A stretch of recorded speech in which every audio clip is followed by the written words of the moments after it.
If an asset becomes liquid enough to be worth $1 trillion in some jurisdictions, you can bet that an ETF will be developed on top of it. Because of the high demand, more people can get their hands on it. A lot of people have never been able to access funds from managed assets or retirement accounts, and now they can't even get into those accounts. And then there's this uneven accumulation. It has been a problem that they can only access it in grayscale, but now there's a huge release valve that a lot of money can use to escape and go somewhere else, maybe somewhere faster, cheaper, or better managed. Consequently, I believe that's a process that can't be avoided.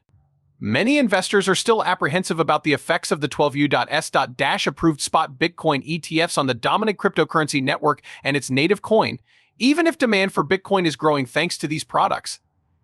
Some have voiced worries about future confiscation threats, centralization, and the possibility of Bitcoin being manipulated. Famous investment strategist and macroanalyst Lyn Alden agrees that there are some worries, but she thinks the advantages are much greater. Spot Bitcoin ETFs, she argues, can help propel the underlying cryptocurrency and its ecosystem forward. Bitcoin has always been destined for this moment, says Alden. Here is a quick update on the ETFs from senior Bloomberg ETF analyst Eric Balchunas before we share snippets from Alden's recent chat on the Freedom Footprint show. Even though cryptocurrency market sentiment has recently dropped, Bitcoin exchange-traded funds ETFs as EBIT Bitcoin Trust and iShares BlackRock are nevertheless smashing records and exceeding expectations. Amazingly, 414 people were listed as EBIT holders in its first 13F season, a major milestone for the exchange-traded fund ETF and 3 other Bitcoin ETFs. As pointed out by Balchunas, it is extremely unusual to have 20 holders as a newborn, much less to blow away records. Balchun has compared Bitcoin exchange-traded funds ETFs that debuted in January 2024, pointing out the market leaders as EBIT by BlackRock, FBTC by Fidelity, BITB by Bitwise, and ARKB by ARK Invest, in comparison to other exchange-traded funds. In my opinion, this phase is pretty well predetermined. Some jurisdictions will create exchange-traded funds ETFs based on any asset that becomes liquid and worth $1 trillion. There is a certain level of separation of powers in the United States. Thus, the SEC was unsuccessful in court, despite its lack of desire for this. This is why it is desired. This means that more people can enjoy it today. Some people have not been able to access funds that are available in pools, such as retirement accounts or managed assets. Unfortunately, they are no longer able to do so. As a result, disparities have grown. The fact that it is only available in a very basic grayscale has so proven problematic.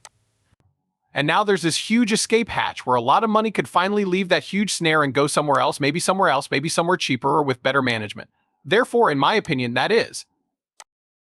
it's bound to happen that way. In my opinion, worries about centralization are exaggerated. I mean, it's fair to bring them up. I just think there was a significant amount of Bitcoin sitting in grayscale to begin with. It currently cycles through several different funds, including BlackRock and Fidelity. As a whole, those settings are seeing moderate growth in the pie. A large portion of the population in those areas actually like it that way, making self-custody somewhat easy for people while making sure they realize the hazards is crucial, in my opinion. Again, though, I believe it's simply because individuals have greater freedom of choice now. Lots of people wanted Bitcoin but were unable to get it in their form.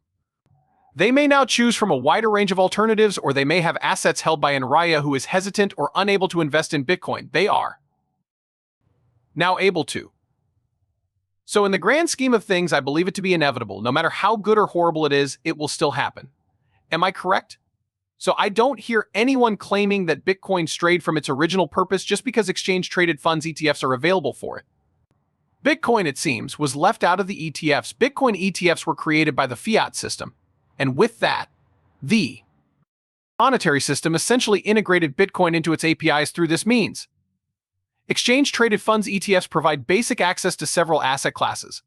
The decision to integrate Bitcoin has been made. Also, be wary of large centralized honeypots like Binance or exchange-traded funds ETFs. A risk exists whenever a large number of Bitcoin are held by a single custodian, so many of them are in Coinbase at the moment. That isn't optimal in my opinion. People should exercise caution with that, in my opinion. Diversifying your holdings between custodians is a good idea if you plan to hold ETFs. However, I also believe that self-custody is beneficial. We will observe the outcome of that shakeout as time goes on. I believe, though, that this was always going to be a necessary step for Bitcoin to take in order to reach its current level of prominence. Could it happen that the more mainstream and foolish funding it receives begins to undermine its fundamental principles?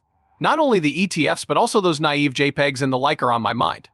Because I think Bitcoin is well designed. I think the risk is exaggerated, but there is a risk. There's a rationale for the block size limit at the moment. Additionally, I believe that market forces will largely determine the outcome. In my opinion, the most fundamental way to look at Bitcoin is as the most decentralized and unchangeable database that humans have ever created. In my opinion, money is the most compelling use case for that. Money is the most important thing if your decentralized open ledger is good. It's enough to promote that. In terms of today's dollars, that's equivalent to a market worth 100 trillion. That's a huge market. In principle, there is a massive market for that. Other things can also be timestamped to show that they were unaltered. Potential meme tokens are usable. Those non-monetary use cases for the most immutable database probably don't amount to more than a few $1 trillion in the market, in my opinion. The monetary use case seems much more thick to me when looking at the big picture. There is a much larger market. It disregards that as well. I believe that Bitcoin goes through manias and fads as it gains adoption and more people look at it and discover its potential uses. In my opinion, they eventually exhaust themselves. Okay, so I guess I initially heard of Bitcoin around the year 2010, plus I've never been one of those individuals that took an antagonistic stance towards it. Oh, that's stupid was never anything I thought. The question I had was, what are the odds that this will work or that it will sound cool? Even though I know I should, I never seem to find the time to devote to it. I see. So it's not particularly enthusiastic. How about it? Let's just say that we're cheering for those folks.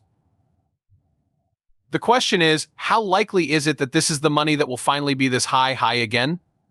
Nevertheless, it drops by at least 75% after 3 cycles of, a major adoption cycle. It gets back on its feet, rises to another major cycle, and then falls again. At the end of each cycle, I would review the ecosystem and note that the user experience was improving. I realized I needed to put in the effort to really grasp the concept, so I went ahead and did that in 2017. Then I observed the unfolding of the block size war. Plus, I learned a lot from all of it. To put it simply, it demonstrated how things work in actuality, such as who has control of the network and how unchangeable its rules are. Can you explain the role of network effects in this particular industry? Bitcoin, in the end, is just control logic. A system it is? Has the system been stabled? The answer is yes when you observe it functioning in various circumstances. I essentially thought, well, if no one can kill this thing, and if it is now kind of critical massive network effects, then that has macro implications after seeing Bitcoin reach a degree of critical mass and proving itself to be fairly anti-fragile. There is a new form of money with far-reaching consequences. It is more mobile than fiat currency but less plentiful than gold. Consider the fact that there are 160 distinct fiat currencies in circulation today. There are a number of methods in which each of these entities exercises control over their monopoly within their respective area. One is that, self-evidently, they levy taxes on all foreign currencies within their borders. Second, they manage the country's incoming and outbound flows. So before Bitcoin, there were essentially 2 primary methods to inject wealth into a nation. One is the obvious target of surveillance ports of entry. A small amount manages to go through. The second is the monitoring and control of incoming and outgoing wire transactions. But if you have internet money, I can transmit it to anyone in that country by simply having them hold up a QR code during a video conversation. I can receive a payment string from them. Any citizen of that nation with access to the internet can borrow money from anywhere in the world. The boundaries of that currency are now far more permeable. This means they are not as reliant on their local monopoly. More people can take part in the global free market of currencies. I mean, if they're interested,